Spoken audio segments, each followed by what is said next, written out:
நாளைக்கான வீடியோ தாங்க வந்திருக்கு. வீடியோ வந்து சூப்பரா இருந்தது அப்படின்னு தாங்க சொல்லணும். கடைசியில வந்து நம்ம மணி வந்து ஹாஸ்பிட்டல்ல இருந்து சரியாயி வீட்டுக்கு வந்துட்டாரு அப்படின்னு தாங்க சொல்லணும். அது மட்டும் இல்லாம பயங்கரமான ட்விஸ்ட் ஒண்ணு குடுத்துருக்காரு வந்த உடனேயுமே. அதெல்லாம் பார்க்குறதுக்கு சேனல மட்டும் மறக்காம லைக் அண்ட் சப்ஸ்கிரைப் மட்டும் பண்ணிருங்க.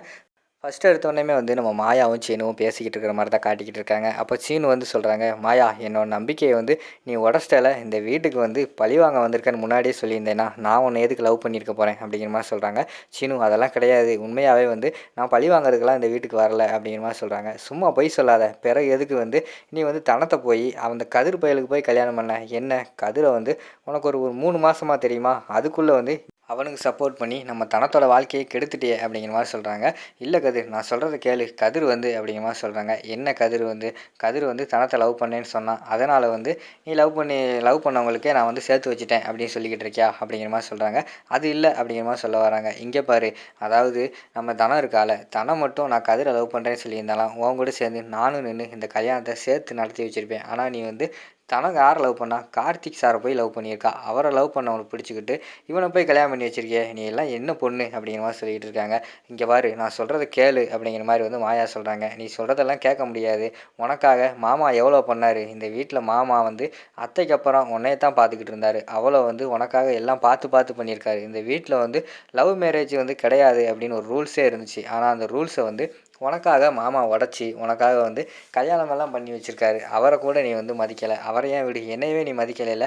உன்னை வந்து ஆசையாக லவ் பண்ணேன். அது மட்டும் இல்லாமல் நீ கிடைக்கலன்னு சொல்லிவிட்டு நான் எவ்வளோ ரிஸ்க் எடுத்திருக்கேன், அதாவது சூசைட் பண்ணிக்கிற அளவுக்கு கூட நான் வந்து போயிருக்கேன். அப்படி இருக்கும்போது என்னையவே நீ ஏமாற்றிட்டேல அப்படிங்கிற மாதிரி சொல்கிறாங்க. கதிர் அதெல்லாம் சாரி, இது சீனு அதெல்லாம் இல்லை சீனு அப்படிங்கிற மாதிரி சொல்கிறாங்க. ஏய், நான் சொல்கிறத கேளு ஒரு நிமிஷம். நான் வந்து உன்னை எவ்வளோ லவ் பண்ணேன் தெரியுமா, இதுக்கப்புறம் வந்து எல்லா பிரச்சனையுமே முடிஞ்சு நம்ம வந்து சந்தோஷமாக வாழலாம் அப்படின்னு சொல்லிட்டு நான் மனசுக்குள்ளே வந்து எவ்வளோ ஆசையை வச்சுருந்தேன். ஆனால் வந்து இப்போ தான் தெரிஞ்சது, கல்யாணம் வரைக்கும் தான் நான் வந்து கொஞ்சம் சந்தோஷமாக வந்திருக்கேன் போல். இனிமேல் என் சந்தோஷத்தெல்லாம் நீ வந்து கெடுத்துட்ட அப்படிங்கிற மாதிரி சொல்லிக்கிட்டு இருக்காங்க. மாயா வந்து மனசுக்குள்ளே நினச்சிக்கிட்டு இருக்காங்க. சீனு, உனக்கு வந்து அந்த உண்மையை வந்து என்னால் சொல்ல முடியாத சூழ்நிலையில் இருக்கேன். ஒரு நாள் வந்து உனக்கு புரிய வரும், அப்போ நீ புரிஞ்சுக்கிருவ அப்படின்னு சொல்லிட்டு அந்த இடத்துலேருந்து போயிடுறாங்க. அடுத்து வந்து நம்ம கதிர் இருக்கார்ல, கதிர் வந்து தனத்தை பார்க்க போகிற மாதிரி காட்டிக்கிட்டு இருக்காங்க. அங்கே பார்த்தா தனம் வந்து வைய ஆரம்பிச்சிடுறாங்க. எவ்வளோ தைரியம் இருந்தால் கார்த்திக் சார் நான் லவ் பண்ணி தெரிஞ்சும் என் கழுத்து தாலி கட்டியிருப்பேன். ஏன்டா நீ இப்படியெல்லாம் பண்ண, என் வாழ்க்கையை கெடுத்துட்டல, என் கண்ணு முன்னாடியே நிற்காத, தயவுசெய்து இந்த இடத்த விட்டு போயிரு, இல்லைன்னா நான் போகவா அப்படின்னு சொல்லிட்டு அவங்க வந்து கோவப்படுறாங்க. இரு நானே போயிடுறேன் அப்படின்னு சொல்லிட்டு அவர் மொட்டை மாடிக்கு போயிடுறாரு. பின்னாடியே பார்த்தா நம்ம இவங்களும் மொட்டை மாடிக்கு போகிற மாதிரி தான் காட்டிக்கிட்டு இருக்காங்க. நம்ம யாரும் மாயாவும் மொட்டை மாடிக்கு போகிற மாதிரி தான் காட்டிக்கிட்டு இருக்காங்க. என்ன கதிர் மொட்டை மாடியில் வந்து நின்றுக்கிட்டு இருக்க, என்ன மாயா வந்து உன்னை அவங்க ரூமுக்குள்ளே சேர்த்துக்கிற மாட்டேன்னு சொல்லிட்டாளா அப்படிங்கிற மாதிரி சொல்லிக்கிட்டு இருக்காங்க. அதெல்லாம் ஒன்றும் கிடையாது, அவள் சேர்த்துக்கிற மாட்டேன் தான் எனக்கு முன்னாடியே தெரியுமே, அதை பற்றி நான் ஏன் ஃபீல் பண்ண போகிறேன், நான் உன்னே நினச்சி தான் ஃபீல் பண்ணிக்கிட்டு இருக்கேன் அப்படிங்கிற மாதிரி சொல்கிறாங்க. எனக்காக ஏன் ஃபீல் பண்ணுற அப்படிங்கிற மாதிரி சொன்னோன்னே, ஆமாம், எனக்கு சப்போர்ட் பண்ண போய் தானே உனக்கு இந்த நிலமை வந்துருச்சு. அது மட்டும் இல்லாமல் இப்போ உன்னை சீனு கூட புரிஞ்சுக்கிறலையே, அதுதான் வந்து எனக்கு ரொம்ப கஷ்டமாக இருக்குது அப்படிங்கிற மாதிரி சொல்கிறாங்க. சீனு புரிஞ்சுக்கலாம் என்ன, அவனை பற்றி எனக்கு நல்லாவே தெரியும். அவன் வந்து கொஞ்சம் ஆர்வக்கோளாறு, எதுனாலும் பட்டுன்னு பார்த்துருவான். முன்னாடியே அவங்ககிட்ட இந்த விஷயத்தை சொல்லியிருந்தால் பிரச்சனை இருந்திருக்காது. ஆனால் சொன்னால் கண்டிப்பாக அந்த விஷயத்தை வந்து அவன் மாமா கிட்ட சொல்லியிருப்பான். அதுக்கடுத்து குடும்பத்தில் வந்து இதை விட பெரிய பிரச்சனையே உண்டாயிருக்கும். அதனால தான் அவங்ககிட்ட சொல்லலை. ஆனால் இப்போ கோபமாக இருக்கான். அதனால தான் அவன் என்னை வந்து ரொம்ப திட்டுனா. சரி இருக்கட்டும், கொஞ்சம் விட்டு பிடிப்போன்னு சொல்லிட்டு நான் வந்திருக்கேன். கண்டிப்பாக வந்து அவன் என்னை லவ் பண்ணுறது வந்து உண்மை தான். என் மேலே உள்ள லவ் வந்து அவனுக்கு என்றைக்குமே குறையாது. இன்னும் போக போக பாரு, கண்டிப்பாக அவன் என்னை ஏற்றுக்குருவான் அப்படிங்கிற மாதிரி சொல்கிறாங்க. சரி, ஏற்றுக்கிட்டா ரொம்ப சந்தோஷம் தான் அப்படின்னு சொல்லிட்டு கதிர் சொல்லிக்கிட்டு இருக்காரு. டேய் கதிர், நீ நடிக்காதடா, நீ தனத்தை லவ் பண்ணல, அது பின்னாடி சுற்றி வந்தேல அப்படிங்கிற மாதிரி சொல்கிறாங்க. நான் எங்கே லவ் பண்ணேன் அப்படின்னு சொல்லிட்டு கதிர் சொல்கிறாங்க. டேய் உன்னை போய் தெரியும்டா, தனத்தை உனக்கு பிடிக்குமா பிடிக்காதா அப்படிங்கிற மாதிரி கேட்டவொடனே அவர் வந்து சொல்கிறாரு, பிடிக்கும் தான், சின்ன வயசுலேருந்து ஒன்றா விளாண்டுருக்கோம், ஜாலியாக இருந்திருக்கோம் அப்படிங்கிற மாதிரி சொல்கிறாங்க. பிறகு என்ன, உன் மனசுக்குள்ளேயும் ஒரு ஆசை இருக்குல்ல, கண்டிப்பாக விடு, இன்னும் போக போக வந்து தனமும் உண்மையை தெரிஞ்சு அவள் வந்து கண்டிப்பாக அவனை ஏற்றுக்குருவாடா அப்படிங்கிற மாதிரி சொல்கிறாங்க. அப்படி நடந்தாலும் சந்தோஷம் தான் அப்படின்னு சொல்லிட்டு கதிரும் ஏற்றுக்குறாங்க. அடுத்து இங்கிட்டு பார்த்தா ரகுராம தான் காட்டிக்கிட்டு இருக்காங்க. ரகுராம் வந்து உள்ளே படுத்துக்கிட்டே யோசிச்சுக்கிட்டு இருக்காரு.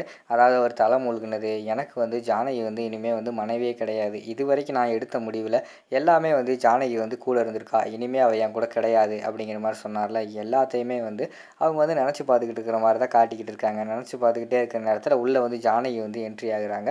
அதாவது டீயோ காஃபியோ ஏதோ ஒன்று போட்டு கொண்டு வராங்க.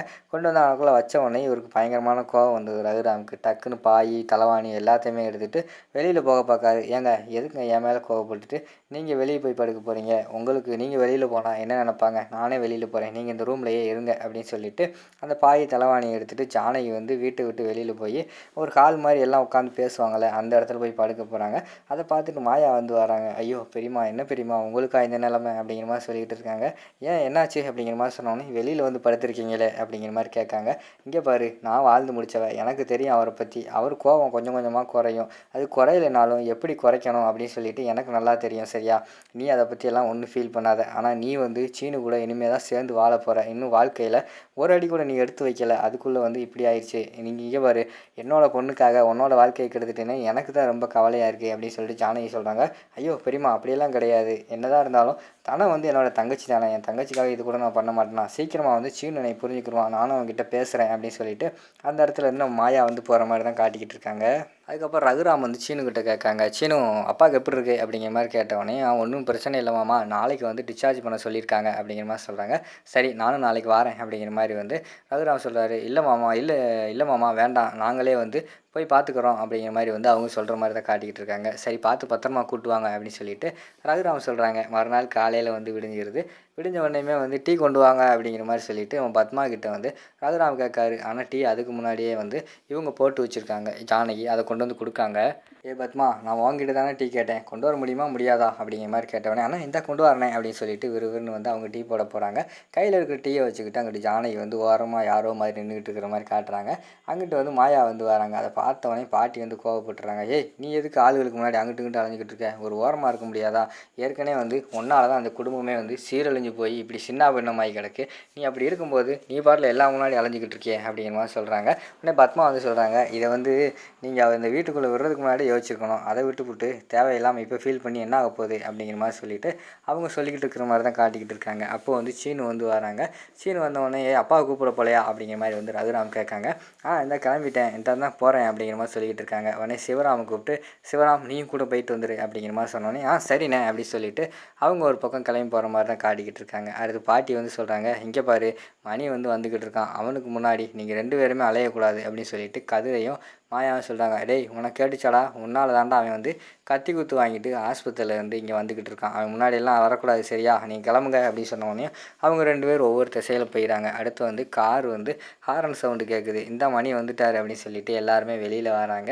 வெளியில் வந்தால் மணியை வந்து உள்ளேருந்து இறக்குறாங்க. இறக்குனோடனே எல்லாருமே வந்து எப்படி இருக்கீங்க, என்னாச்சுன்னு கேட்கவும், அதெல்லாம் ஒன்றும் கிடையாது, எனக்கு ஒன்றும் பிரச்சனையே கிடையாது, நான் நல்லா தான் இருக்கேன், ஏன் இப்படி ஃபீல் பண்ணிக்கிட்டு இருக்கீங்க அப்படின்னு சொல்லிட்டு மணி சொல்கிறாரு. மணி வந்து இறங்கினோடனையும் நம்ம இவங்க இருக்காங்கல்ல பத்மா வந்து ஆரத்தி தத்தை எடுத்துகிட்டு ஓடி வராங்க. ஓடி வந்தோடனே நிப்பாட்டு அப்படின்னு சொல்லிட்டு அங்கிட்டு தேடிக்கிட்டே இருக்காங்க. என்னங்க வந்தது வராதமாக வந்து தேடிக்கிட்டே இருக்கீங்களே, அங்கிட்டு இங்கிட்டு என்னாச்சு அப்படிங்கிற மாதிரி வந்து பத்மா கேட்குறாங்க.